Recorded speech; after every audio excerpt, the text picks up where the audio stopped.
Hello friends, সবাই কী করছো? আজ সবার আমাদের বাড়িতে খেতে মন করে লুচি। তো চলো, ভাবলাম যে লুচি বানা যাক রাত্রেবেলায়। রাত্রেবেলা লুচি বানানো একটু ঝামেলা হয়, কিন্তু বললো তো কিছু করার নেই, করতে তো হবে। এই কড়াই আমি তেল বসিয়ে দিয়েছি, তারপর কিছুটা বেলে নিয়েছিলাম, কেন আমার মোবাইল ধরা কেউ ছিল না ভিডিও করার জন্য। যা করছিলাম আমি একাই করছিলাম, সেই জন্য কিছুটা বানিয়ে বেলে নিয়ে তারপর তোমার সঙ্গে ভিডিও করে দেখালাম।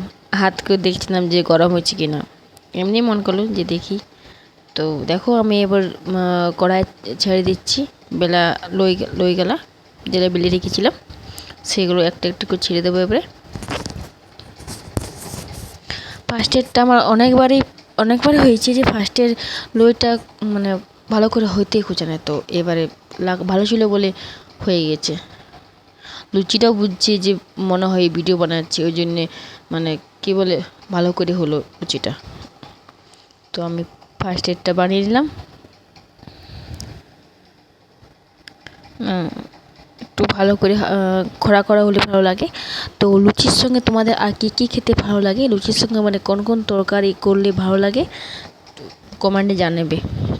আমার তো লুচির সঙ্গে বলবার নেই, মাটন পনির সবই ভালো লাগে। তো আবার লুচির সঙ্গে মাটন করেছিলাম। তো দেখো আমি মাটনটা আজার করে নিলাম, প্লাস্টিক থেকে রেখেছিলাম জামবাটিতে।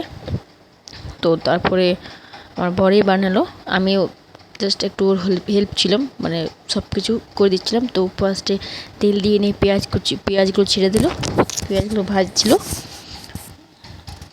পেঁয়াজগুলো ভালো করে ভাজার পর মাংসটা দিয়ে দিল। মাংসটাতে আগুতে হলুদ নুন মাখিয়ে রেখেছিল, তারপর ওই পেঁয়াজ ভাজার পর দিয়ে দিল। তারপর ভালোভাবে নাড়াচাড়া করছে। তারপর আমি একদিকে মশলা সাজিয়ে রেখেছিলাম, ওটাতে যে যেমন দিতে পারে।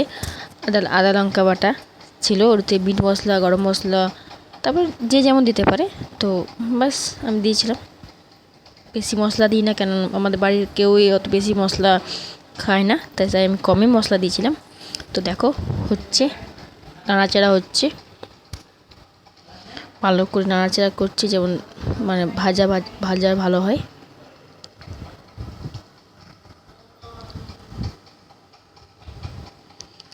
আমি ভিডিও করছিলাম, ও ভালো করে করছিল। তো তারপরে আমাকে না জানিয়ে ও লাস্টে সব কিছু জল দেওয়ার পরে কাস্তুরি মেথি দিয়ে মাংসটা নামিয়ে নিয়েছিল। তো দেখো হয়ে গেল আমার মাংস রান্না। কেমন হয়েছে জানাবে কমেন্টে।